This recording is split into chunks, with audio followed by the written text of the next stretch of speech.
நீங்க உட்காந்துக்கிறது 11 நாள் இருக்குது. அதுக்கு முன்ன நாங்க எம்எல்ஏ கூட வந்தோம். உங்களுக்கு எல்லாம் தெரியும். எம்எல்ஏ அசஸ் கொடுத்து போய்க்கிறாங்க. இருந்தாலும் இன்னும் சிஎம்டி கேள்விகளை அவுட் சைடு இருக்கிறாரு. இருந்தாலும் சிஎம்டி கிட்ட இன்ட்ரி வாங்கி பேசுறதுக்கு நாங்களும் முடிவு எடுத்துக்கிறோம். அதுக்கு முன்னே யாராவது இங்க வந்து போய்க்கிறாங்க. நம்முடைய எம்பி மலேஷ் பாபு வந்து போய்கிறாரு. அவருக்கு விஷயம் தெரியுமோ தெரியாதுன்னு தெரியல. அதுக்கு முன்ன அவருக்கு இன்னொரு விஷயம் நான் சொல்ல போனேன். சிஎம்டி நம்பர் இல்லைன்றார். எனக்கு தெரியலன்றார். ரொம்ப வெக்கமாகுது. இது ரியல் சொல்ல வெக்கமாகுது. ஒரு எம்பிக்கு சிஎம்டி நம்பரே தெரியலன்னா இவர் எங்க உங்களெல்லாம் காப்பாற்ற போறாரு? உங்களுக்கு எல்லாம் எங்க சப்போர்ட் ஆக போற? நான் வந்து ஒரு எஸ்சி எம்ப்ளாயா பேசுறேன். காங்கிரஸ் கட்சி தலைவனா கூட இல்ல. இந்த வார்டு கவுன்சிலராக நான் பேசுறேன். இதுக்கு நாங்க சொல்ல போனா இந்த பிஎம்எல்ஏ எப்படி காப்பாத்திக்கிறோம்னா நம்முடைய ஏஆர் பாபு தலைமையில காங்கிரஸ் கட்சி தலைமையில டெல்லிக்கு போயிட்டு ஏகே ஆண்டனி கிட்ட 782 கோடி நீங்க எங்களுடைய ஆன்லைன் இருந்துச்சு. அந்த கேஜ் முன்னப்பா நீங்க ஆல் இங்கிலாந்து மைசூர் கேஜிஎஃப் பெங்களூரு எல்லாம் போய் ஏகே ஆண்டனி கிட்ட உட்காந்து இந்த பண்ண பிறகுதான் இந்த பெம்மால காப்பாற்ற முடிச்சு. இன்னைக்கு அந்த பெம்மால இன்னைக்கு நாங்க அன்னைக்கு இல்ல, காங்கிரஸ் கவர்மெண்ட் இல்லன்னா அன்னைக்கு இல்ல. 10 வருஷம் இன்னைக்கு பிஜேபி கவர்மெண்ட் வந்திருக்குது. 2011 நாங்க போனோம். ஆனா இன்னைக்கு 10 வருஷமா கவர்மெண்ட் வந்திருக்குது. பிஎம்எல்ஏ 3 இருந்து பிஜேஎம்எல்ஏ 3 இருந்தது. வாஜ்பாய் கவர்மெண்ட் 2001. இன்னைக்கு அதே போல 10 வருஷம் இன்னைக்கு கவர்மெண்ட் நடத்திருக்கிற ஏகப்பட்ட தொழிலாளிகள் வாழ்ந்துருக்காங்க. 10,000 அடி உள்ள போயிட்டு தங்கத்தை எடுத்து கொடுத்ததுதான் நம்ம தமிழர்கள் மக்கள். அது யாரும் மறக்கக்கூடாது. இன்னைக்கு டெல்லியில எதிராக வச்சு கொடுக்கிறது ஜவஹர்லால் நேரு கேட்க சொன்னா தங்கவில் எங்களுடைய தங்க சுரங்கத்தை நாங்க வச்சு கொடுக்கிறோம். எங்களுக்கு அமெரிக்கால நோடு கொடுன்னு கேட்டவர் தான் இங்க ஜவஹர்லால் நேரு இந்த தங்கத்தை வச்சுக்கிட்டோம். இந்த தங்கத்தை நான் காட்டணும். தமிழர்களுக்கு இதே இங்கிலீஷ்ல எத்தனை ஊழல் போய்கிட்டு உள்ள தராது. வெளியே கல்ல குத்துட்டு நமக்கு பொட்டியில குத்துறாங்க கல்ல. நம்ம தமிழர்கள் வாழ்ந்த இடத்துல அதே போல பெமல்ல கொஞ்சம் கொஞ்சமா யார் ஆட்சி வந்திருக்குன்னா பிஜேபி கவர்மெண்ட். ஏன் உங்களுக்கு இதெல்லாம் சிம்பிள் மாதிரி நீங்க கோரிக்கை எடுக்கல. நூட்டேஷன் பிஜேபி கவர்மெண்ட் எனக்கு முன்ன செய்யல. அதுக்கு முன்ன எம்பி முன்சாமி நாரு அவரு என்ன பண்ணது 5 வருஷத்துல பிஎம்எல் வந்து க்ளோஸ் ஆயிடுச்சு. ரெண்டாவது பிஎம்எல் வந்து கொஞ்சம் கொஞ்சமா பொறியாடுங்க. 1000 பேர் கூட எனக்கு எம்ப்ளாயிஸ் 1200 பேர் எம்ப்ளாயிஸ். நீங்க இல்லன்னா இந்த பிஎம்எல் இல்ல, இந்த டீசல் தொழிலாளிகள் இல்ல, பிஎம்எல் இல்ல. சகோதரர் சொன்னாரு கேண்டீன் இன்னைக்கு போனா சோறு போனா நீங்க டீசல் தான். அதே போல ஹவுஸ் கீப்பிங் போறாங்கன்னா இந்த ஹவுஸ் கீப்பிங் டீச்சர் ஜனங்களாக நீங்க கிளீன் பண்ணுகிறது அவங்களாம் இல்லைன்னா அவங்களுக்கு ஒரு கேட்கறதுக்கு கோரிக்கை. ஒரு டிஎம்எல் உடைய நண்பர்கள் 2 பேர் கம்பெனி போல கான்ட்ராக்டாரும் மேனேஜ்மெண்ட்டும் ஏன் பேச முடியாதா? பேசுறதுக்கு முடியாத உங்களால உங்களுக்கு யோகித்து இல்லையா? சிஎம் யாரு? நாட்டுக்கார். நாட்டுல வந்து தேசிய பத்தி என்ன தெரியும்? இங்க இருக்கிற எம்பி சொல்லலாம், இங்க இருக்கிற வந்து எம்பி சொல்லலாம், இங்க தாய்மார்கள் சொல்லலாம். அவங்க சொல்றதா கேட்கணும். நீங்க அப்பாயின்மெண்ட் 160 பேருக்கு அப்பாயின்மெண்ட் நாட் சேர்த்துருந்தீங்க. நீங்க எல்லாம் படிச்சுருந்தீங்க.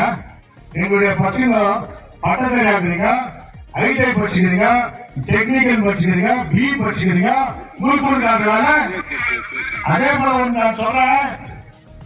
மைசூர்ல சீனாஸ் புசாத்து எம்பேதர் யாரும் உள்ள டிஸ்ட்ரிக்ட்ல மைசூர்ல தான் வேலை வரணும்னு இங்க நண்பர் ஏஜப்பர் காங்கிரஸ் எம்பியா போ. ஏன் நீ செய்யுங்க மூணாவது பாக்கிய உனக்கு தைரியம் இல்லையா? 10 வருஷம் தொழிலாளி ஏமாத்திருக்கிறீங்க, ஜிஎஸ்ஐ போட்டு தொழிலாளி ஏமாத்திருக்கிறீங்க. இதெல்லாம் வந்து மக்களுக்கு தெரியும். சாப்பிட்டா 200 ரூபாய் 300 ரூபாய் எக்ஸ்ட்ரா கேட்கறாங்க, ஒரு கிஃப்ட் கேட்கறோம். நீ நான் 8 கிராம் கொடுத்துக்கிறேன். இவங்கெல்லாம் மிஷின் இல்ல, அவங்களெல்லாம் இன்னைக்கு வந்து ஒவ்வொரு மிஷின்ல உட்கார்றது இவங்கதான். எம்ப்ளாயிஸ் இருக்கிறது 1000 பேர் தான். நீங்க first shift, second shift, third shift போயிருக்காங்க இவங்கெல்லாம். சார் நீங்க தயவு செஞ்சு நீங்க ஒரு எம்பி 6,45,000 ஓட்டுல வந்துக்கிறீங்க.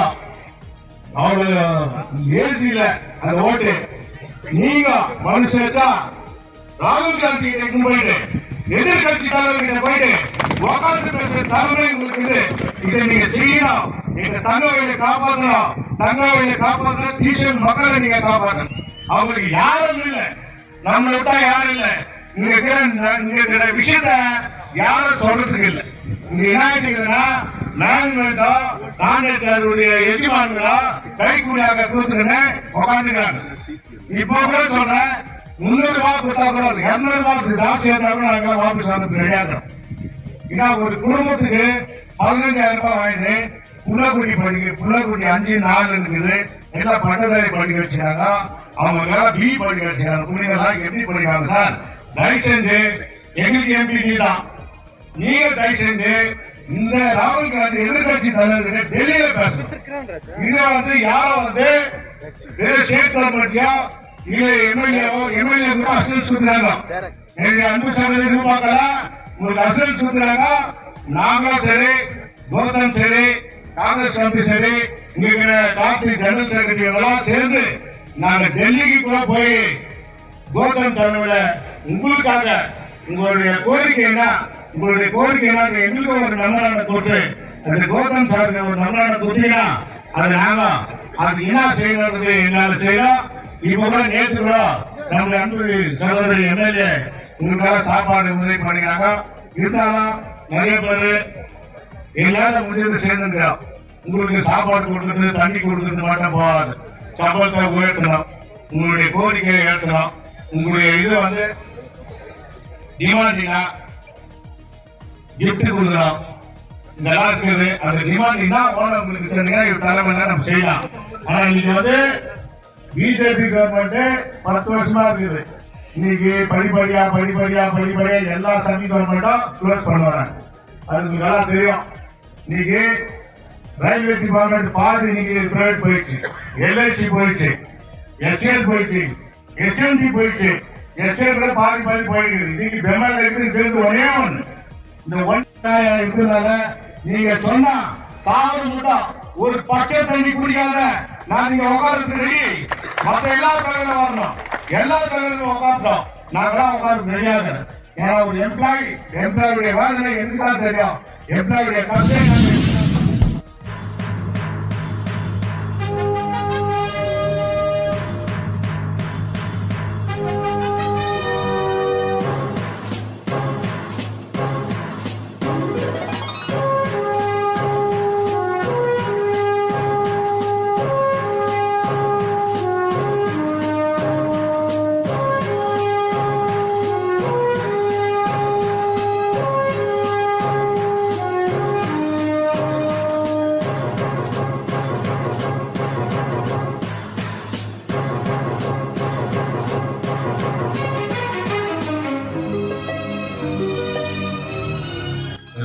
ಕಾಂಟ್ರಾಕ್ಟ್ ಎಂಪ್ಲಾಯಿ ಯೂನಿಯನ್ ಅವರ ಮುಖ್ಯಸ್ಥರೇ ಮತ್ತು ಇಲ್ಲಿ ಸ್ಟ್ರೈಕ್ ಕೂತಿರುವ ಅಷ್ಟು ಎಂಪ್ಲಾಯಿಗಳೇ, ನನಗೆ ಈಗ ಒಂದು 4 ದಿನದ ಹಿಂದೆ ಗೊತ್ತಾಯ್ತು ನೀವೆಲ್ಲ ಸ್ಟ್ರೈಕ್ ಕೂತಿದ್ದೀರಿ ಅಂತ. ಹೋದ ಬಾರಿ ನೀವು ಸ್ಟ್ರೈಕ್ ಕೂತಿದ್ರಿ ಫ್ಯಾಕ್ಟರಿ ಒಳಗಡೆ. ಅವತ್ತು ಅವ್ರು ಕರೆದು ನಿಮ್ಗೇನೋ ಭರವಸೆ ಕೊಟ್ಟರು, ಮ್ಯಾನೇಜ್ಮೆಂಟ್ ಜೊತೆ ಮಾತಾಡಿ ಒಂದು ಪರಿಹಾರ ಕೊಡ್ತೀವಿ ಅಂತ. ಅವ್ರು ಪರಿಹಾರ ಕೊಟ್ಟಿಲ್ಲ, ಮತ್ತೆ ನೀವು ಸ್ಟ್ರೈಕ್ ಕೂತಿದ್ದೀರ. ಇದರ ಬಗ್ಗೆ ನಾವೀಗಾಗಲೇ ರಾಹುಲ್ ಗಾಂಧಿಗೆ, ಮಲ್ಲಿಕಾರ್ಜುನ್ ಖರ್ಗೆ ಅವರಿಗೆ ನಾವು ಇಮೇಲ್ ಕಳಿಸಿದೀವಿ. ಯಾಕಂದ್ರೆ ಅವರು ಎಲೆಕ್ಷನ್ ಬಿಸಿಲಿದ್ದಾರೆ. ನಾವು ಈಗಾಗಲೇ ಪರ್ಸನಲ್ ಆಗಿ ಮೀಟ್ ಮಾಡಬೇಕಾಗಿತ್ತು. ಆದ್ರೆ ಅವರು ಮಹಾರಾಷ್ಟ್ರ ಎಲೆಕ್ಷನ್ 20ನೇ ತಾರೀಕಿನ ಅದಾದ್ಮೇಲೆ ಫ್ರೀ ಆಗ್ತಾರೆ. 25ನೇ ತಾರೀಕಿಂದ ವಿಂಟರ್ ಸೆಷನ್ ಸ್ಟಾರ್ಟ್ ಆಗುತ್ತೆ. ಅವತ್ತು ನನ್ನ ಜೊತೆ ಒಂದು 4 ಜನ ಕರ್ಕೊಂಡು ಹೋಗಿ ನಾನು ನಿಮ್ಗೆ ನಮ್ಮ ಕೈಲಾಗಿ ದೇಶ ನ್ಯಾಯ ಕೊಡಿಸುವಂತ ಕೆಲಸ ನಾವು ಮಾಡ್ತೀವಿ. ಇತಿಹಾಸ ಇರುವಂತದ್ದು ಬೆಂಗಳೂರು ಫ್ಯಾಕ್ಟರಿ, ನೆಹರು ಅವರ ಕನಸು ಏನು ನವರತ್ನಗಳಲ್ಲಿ ಒಂದಾದ ಇದು ಇವತ್ತು ಯಾಕೆ ಇನ್ನೂ ಬದುಕಿದೆ ಅಂದ್ರೆ ಎಲ್ಲ ನಿಮ್ಮಿಂದ ಬದುಕಿದೆ. 60 ವರ್ಷಗಳಿಂದ ನೀವು ಈ ಫ್ಯಾಕ್ಟರಿನ ಬದುಕಿಸಿದೀರಾ, ಲಕ್ಷಾಂತರ ಜನಕ್ಕೆ ಅನ್ನ ಕೊಟ್ಟಿದ್ದೀರಾ, ದುಡ್ಡು ಕೊಟ್ಟಿದ್ದೀರಾ ಸೆಂಟ್ರಲ್ ಗವರ್ಮೆಂಟ್ಗೆ. ಇಂಥ ನಿಮಗೆ ಅನ್ಯಾಯ ಮಾಡಕ್ ಹೊರಟಿರೋದು ನಾನು ವಿರೋಧಿಸ್ತೀನಿ. ನೀವೆಲ್ಲ ಸೇರ್ಕೊಂಡು ಈ ಕಂಪನಿ ಉದ್ಧಾರ ಮಾಡಿದ್ದೀರಾ. ITI ಮುಚ್ಚೋಯ್ತು, HMT ಮುಚ್ಚೋಯ್ತು, NGF ಮುಚ್ಚೋಯ್ತು. ಆದ್ರೆ ನೀವು ಮಾತ್ರ ನಿಮ್ಮ ರಕ್ತ ಕೊಟ್ಟು ಇದನ್ನ ಬದುಕಿಸ್ಕೊಂಡು ಬಂದಿದ್ದೀರಾ. ನಿಮ್ಮಂತರ ಅನ್ಯಾಯ ಮಾಡಿದ್ರೆ ಅವ್ರು ಒಳ್ಳೇದಾಗಲ್ಲ. ಇಲ್ಲಿ 3000 ಜನ ಕ್ಯಾಶುವಲ್ ಲೇಬರ್ಸ್ ಇರಬೇಕಾಗಿದ್ರೆ ನಾರ್ತ್ ಇಂದ ಹೊಸಬರ ಕರ್ಕೊಂಬರೋಂತ ಅಗತ್ಯ ಇರಲೇ ಇಲ್ಲ. ಇದಕ್ಕೆ ಇದೇನಾಗಿದೆ ಅಂದ್ರೆ ಸೌತ್ ಇಂಡಿಯನ್ಸ್ ಬಹಳ ಸ್ಟ್ರಾಂಗ್. ಕರ್ನಾಟಕ, ತಮಿಳುನಾಡು, ಆಂಧ್ರ, ಕೇರಳ ಇದು ನೋಡಿದ್ರೆ ಅವ್ರಿಗೆ ಭಯ. ಯಾಕಂದ್ರೆ ನಾವು ಎಜುಕೇಟೆಡ್ಸ್ ಜಾಸ್ತಿ ಇದೀವಿ, ಕಷ್ಟಪಡೋರು ಜಾಸ್ತಿ ಇದೀವಿ. ನಿಮಗೆ ಪೇಪರ್ ಓದಿರ್ತೀರಾ, ಸೆಂಟ್ರಲ್ ಗವರ್ಮೆಂಟ್ ಹೈಯೆಸ್ಟ್ ಟ್ಯಾಕ್ಸ್ ಕಟ್ಟೋದು ನಾವೇ. ನಾವು ಕೊಡೋ ಟ್ಯಾಕ್ಸ್ ಇಂದ UP, ಬಿಹಾರ ಇವೆಲ್ಲ ಬದುಕ್ತಾ ಇದೆ.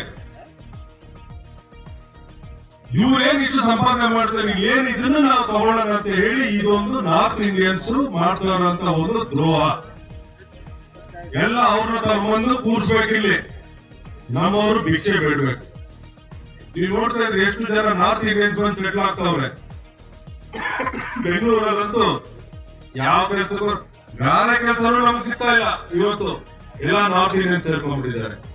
ಮ್ಯಾನೇಜ್ಮೆಂಟ್ ಲೆವೆಲ್ ಅಲ್ಲಿ, ವರ್ಕರ್ಸ್ ಲೆವೆಲ್ ಅಲ್ಲಿ ಇವೆಲ್ಲ ಬಂದು ಎಲ್ಲ ನಾರ್ತ್ ಇಂಡಿಯನ್ಸ್ ತುಂಬುವಂತ ಕೆಲಸ ಆಗ್ತಾ ಇದೆ. ಫ್ಯಾಕ್ಟರಿ ಈ ಹೊಸಬರಿಗಿಂತ ನಿಮ್ಮಂತ ಎಕ್ಸ್ಪೀರಿಯನ್ಸ್ ಅವರಿಂದಾನೇ ನಡೆಯೋದು, ಅದು ಅವ್ರಿಗೆ ಗೊತ್ತು. ಆದ್ರೆ ಇದು ಫ್ಯಾಕ್ಟರಿ ನಡೆಯೋದು ಉದ್ದೇಶ ಅಲ್ಲ. ಅವರು ನಾರ್ತ್ ಇಂಡಿಯನ್ ಕೆಲಸ ಕಾರ್ಯಲ್ಲಿ ಇರ್ತಾರಲ್ಲ, ಅವ್ರು ಬಂದು ಇಲ್ಲಿ ಉದ್ಯೋಗ ಕೊಡೋದ ಉದ್ದೇಶ. ನೀವು ಭಿಕ್ಷೆ ಎತ್ತಿದ್ರು ಪರವಾಗಿಲ್ಲ. ಇದು ಸೆಂಟ್ರಲ್ ಗವರ್ಮೆಂಟ್ ಮಾಡ್ತಾರ ಅನ್ಯಾಯ. ಈಗಾಗಲೇ ಒಂದ್ಸತಿ ಬೆಂಗಳೂರು ಫ್ಯಾಕ್ಟರಿನ ಸೇಲ್ಗೆ ಇಟ್ಬಿಟ್ಟಿದ್ರು, ನಿಮ್ಗೆ ಗೊತ್ತೋ. ಈಗ NDA ಅಧಿಕಾರಕ್ಕೆ ಬಂದು 2 ವರ್ಷದಲ್ಲಿ ಸೇಲ್ಗೆ ಇಟ್ಬಿಟ್ಟಿದ್ರು. ಸುಮಾರು 60,000 ಕೋಟಿ ಪ್ರಾಪರ್ಟಿನ ಬರೀ 6,000 ಕೋಟಿ ಸೇಲ್ಗೆ ಇಟ್ಬಿಟ್ಟಿದ್ರು. ಯಾರ ಕೋರ್ಟ್ ಹೋಗಿದ್ದಕ್ಕೆ ಇದು ನಿಂತಿದೆ. ಇದರ ವಿರುದ್ಧ ನಾವೆಲ್ಲ ಸಂಘಟಿತರಾಗಿ ಹೋರಾಟ ಮಾಡಬೇಕು. ನೀವೆಲ್ಲ ನಿಮ್ಮ ಹೊಟ್ಟೆಪಾಡಿಗೋಸ್ಕರ ನೀವು ಸ್ಟ್ರೈಕ್ ಮಾಡ್ತಾ ಇದ್ದೀರಾ. ನಾವು ನಿಮ್ ಜೊತೆ ಸೇರ್ಕೊಂಡು ಈ ಫ್ಯಾಕ್ಟರಿ ಉಳಿಬೇಕು, ನಮ್ಮ ಮುಂದಿನ ಪೀಳಿಗೆಗೂ, ನಮಗೆ ಎಸ್ಪೆಷಲಿ KGF ಅವರಿಗೆ ನಮ್ಮ ಮಕ್ಕಳು ಓದ್ಕೋಬೇಕು, ನಮ್ಮ ಮೊಮ್ಮಕ್ಕಳು ಕೆಲಸ ಮಾಡಿ, ಇದಕ್ಕೋಸ್ಕರ ನಿಮ್ ಜೊತೆ ಸೇರ್ಕೊಂಡು ನಾನು ಹೋರಾಟ ಮಾಡ್ತೀನಿ. ನಾವು 25ನೇ ತಾರೀಕು ಒಳಗಡೆ ನಮ್ಮ ಇಂಡಸ್ಟ್ರೀಸ್ ಮಿನಿಸ್ಟರ್ MB ಪಾಟೀಲ್ ಅವರ ಮಾತಾಡಿ ಅವ್ರಿಂದ ಸಲಹೆ ಪಡೆಯೋಣ. ಸಾಧ್ಯವಾದ್ರೆ CM ಅಪಾಯಿಂಟ್ಮೆಂಟ್ ತಗೊಳ್ತೀನಿ, ಅವರಿಂದ ಸಲಹೆ ಪಡೆಯೋಣ. ನಾವು ಡೆಲ್ಲಿಗೆ ಹೋಗಿ ಇದು ನಮಗೆ ನ್ಯಾಯ ಸಿಗೋ ತನಕ ಹೋರಾಟ ಮಾಡ್ತೀನಿ. ನಾನು ನಿಮ್ ಜೊತೆಯಲ್ಲಿ ಇರ್ತೀನಿ.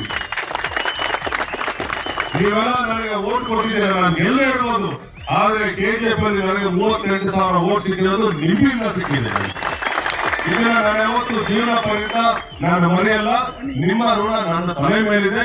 ನಾವು ಸಾಯೋವರೆಗೂ ಇದ್ರ ಬಗ್ಗೆ ಹೋರಾಟ ಮಾಡೋಣ. ನಿಮಗೆ ನ್ಯಾಯ ಕೊಡಿಸೋ ತನಕ ನಾವು ನಿದ್ದೆ ಅಂತ ನಾನು ನಿಮಗೆ ಭರವಸೆ ಕೊಡ್ತಾ ಇದ್ದೀನಿ. ನಿಮ್ ಜೊತೆಗಿರ್ತೀನಿ. ಡೆಲ್ಲಿಗೆ ಹೋಗೋಣ. ನಾವು ಇದಕ್ಕೆ ನ್ಯಾಯ ಒಂದು ಕೊಡಿಸೋ ತನಕ ನಾವು ನಿಮ್ಮ ಜೊತೆ ನಿಮ್ಗೆ ಏನ್ ಅನುಕೂಲ ಬೇಕೋ ಹೇಳಿ ನಮ್ ಜೊತೆ ಇರ್ತೀನಿ ಅಂತ ಹೇಳಿ ನಾನು ನನ್ನ ಮಾತು ಮುಗಿಸ್ತಾ ಇದ್ದೀನಿ.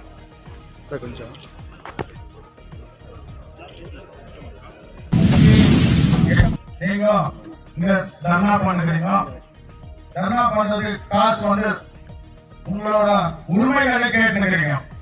இத்தனை வருஷம் மேனேஜ்மெண்ட் ஒரு மாதிரி ஸ்லேவ் மாதிரி உங்களை பார்த்துச்சு. இதுக்கு முன்னாடி அது நடக்காது.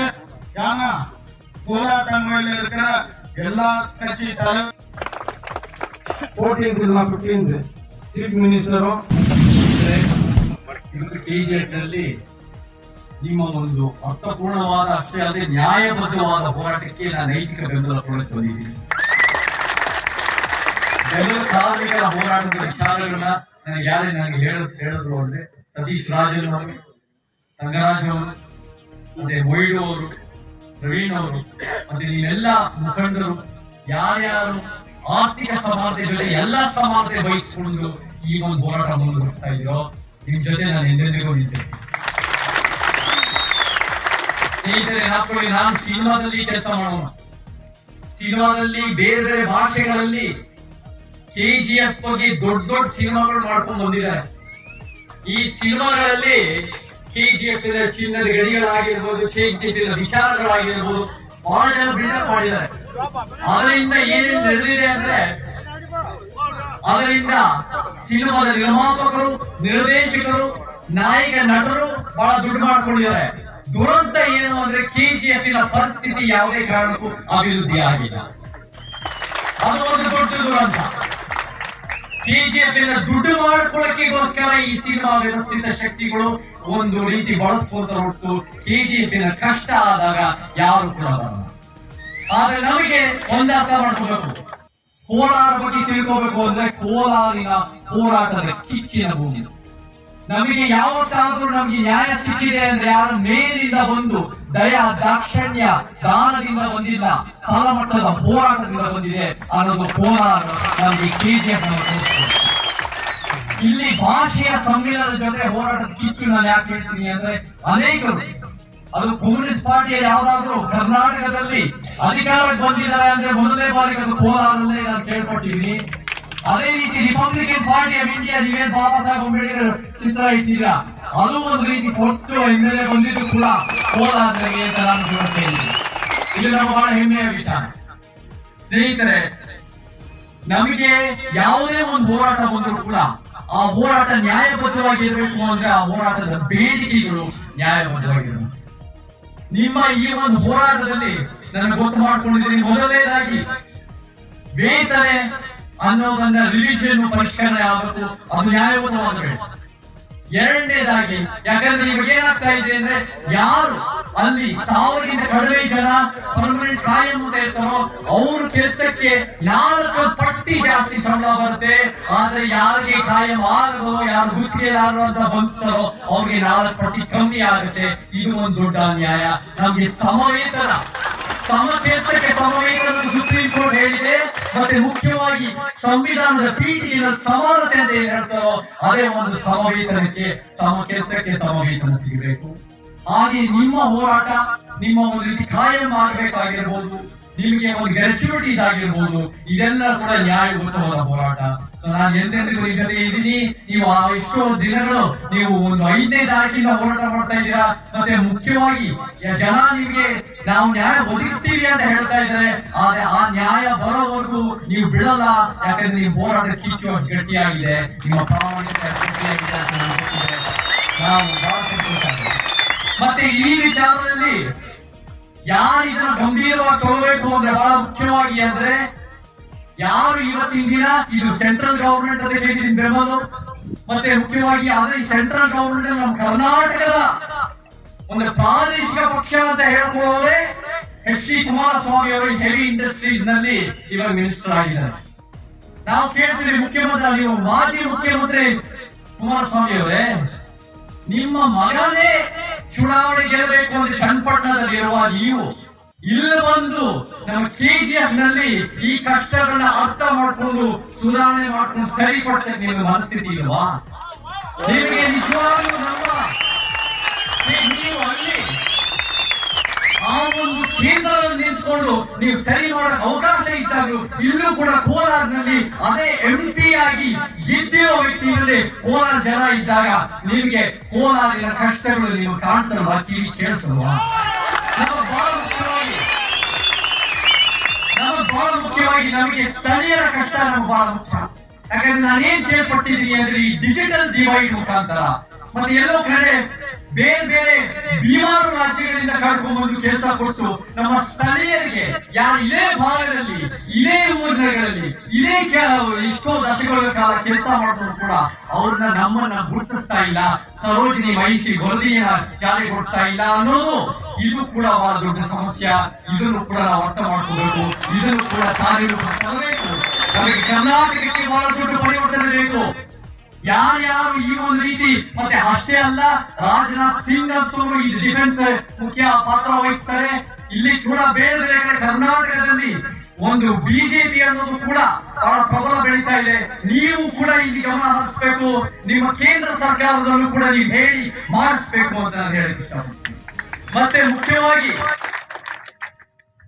ನಮಗೆ ಕಾರ್ಮಿಕರ ವಿಚಾರಗಳು, ಶ್ರಮಜೀವಿಗಳ ವಿಚಾರಗಳು ನಾನು ಎಲ್ಲಿಂದ ಸ್ಫೂರ್ತಿ ಪಡೆದಿದ್ದೀನಿ ಅಂದ್ರೆ ಅದು ಶರಣ ಚಳವಳಿ, ಬಾಬಾ ಸಾಹೇಬ್ ಅಂಬೇಡ್ಕರ್ ತಂದೆ ಪೇರಿಯಾರ್ನ ಹೋರಾಟ.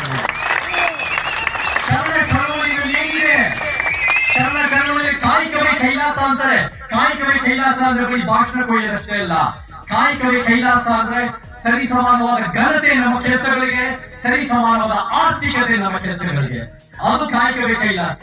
ಬರೀ ಸಿನಿಮಾ ಸ್ಟಾರ್ಗಳು ಅಥವಾ ಯಾವುದೋ ಒಂದು ಡಾಕ್ಟರ್ಗಳು ಅಥವಾ ಯಾವುದೋ ಒಂದು ದುಡ್ಡು ಮಾಡ್ಕೊಳ್ಳೋರು, IAS KS ಮಾಡೋರು ನಿಮ್ ಕೆಲಸ ಮಾತ್ರ ಶ್ರೇಷ್ಠ, ಆದ್ರೆ ನಮ್ ಕೆಲಸಗಳು ಎಲ್ಲೋ ಒಂದ್ ಕಡೆ ಕನಿಷ್ಠ ಅನ್ನೋ ಒಂದು ಅರ್ಥವಾಗುತ್ತೆ. ಆದ್ರೆ ಯಾವುದೇ ಕಾರಣಕ್ಕೂ ಸಣ್ಣತನವಾದ ಹೋಗಲ್ಲ. ಆ ಒಂದು ಆರ್ಥಿಕ ಸಮಾನತೆ, ಶ್ರಮದ ಸಮಾನತೆ ಪ್ರತಿಯೊಬ್ಬರ ಕೆಲಸವನ್ನು ಬಹಳ ಮುಖ್ಯವಾಗಿದೆ. ನಿಜವಾಗ್ಲೂ ಹೇಳಬೇಕು ಅಂದ್ರೆ ಒಂದ್ ಎಕ್ಸಾಮ್ ಮಾಡೋ ಅಥವಾ ಒಂದು ಸಿನಿಮಾ ಕ್ಯಾಮ್ರಾ ಮುಂದೆ ನಟನೆ ಮಾಡ್ಕೊಂಡು ಇಷ್ಟೊಂದು ಬಿಲ್ಡಪ್ ಸಿಗುತ್ತೆ. ದಿನನಿತ್ಯ ಬಂದು ಬೆವರು ಸುರಿಸಿ ಕೈನಲ್ಲಿ ಕೆಲಸ ಮಾಡಿ ಫ್ಯಾಕ್ಟರಿನಲ್ಲಿ, ಕೂಲಿನಲ್ಲಿ, ಜಮೀನುಗಳಲ್ಲಿ, ಸಿಮೆಂಟ್ ಅಲ್ಲಿ, ಕಾಫಿ ಬೇರೆ ಕೆಲಸ ಮಾಡೋದು ಎಷ್ಟು ಕಷ್ಟ ಅನ್ನೋದು ನಮಗೂ ಗೊತ್ತು, ನಿಮಗೂ ಗೊತ್ತು. ಆ ನಿಟ್ಟಿನಲ್ಲಿ ಕೆಲಸದ ಸಮಾನತೆಯನ್ನು ಬಹಳ ಮುಖ್ಯ. ಮತ್ತೆ ಬಾಬಾ ಸಾಹೇಬ್ ಅಂಬೇಡ್ಕರ್ ಕೂಡ ಅವ್ರು ಯಾವಾಗ ಲೇಬರ್ ಮಂತ್ರಿಯಾಗಿದ್ದಾಗ ಬಹಳ ಉತ್ತಮವಾದ ಯೋಜನೆಗಳು ತರ್ತಾರೆ.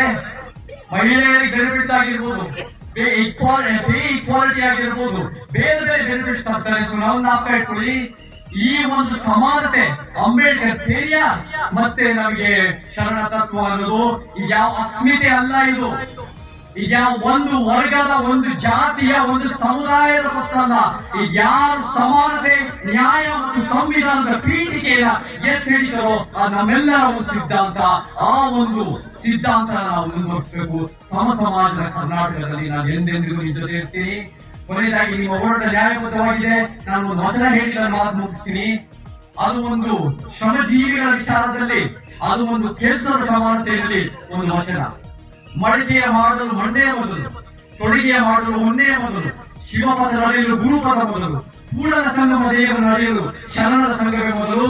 ಇವತ್ತು KGF ನಲ್ಲಿ ಆ ಒಂದು ನಮ್ಮ ನ್ಯಾಯಕ್ಕೆ, ನಮ್ಮ ಕಾರ್ಮಿಕರ ಶ್ರಮಜೀವಿಗಳ ನ್ಯಾಯಕ್ಕೆ ಆ ಹೋರಾಟದ ಶರಣರ ಸಂಘವ ಇಲ್ಲಿದೆ. ಎಂದೆಂದು ನಿಮ್ ಜೊತೆ ಇರ್ತೀನಿ. ಎಲ್ಲರಿಗೂ ಜೈ ಕರ್ನಾಟಕ.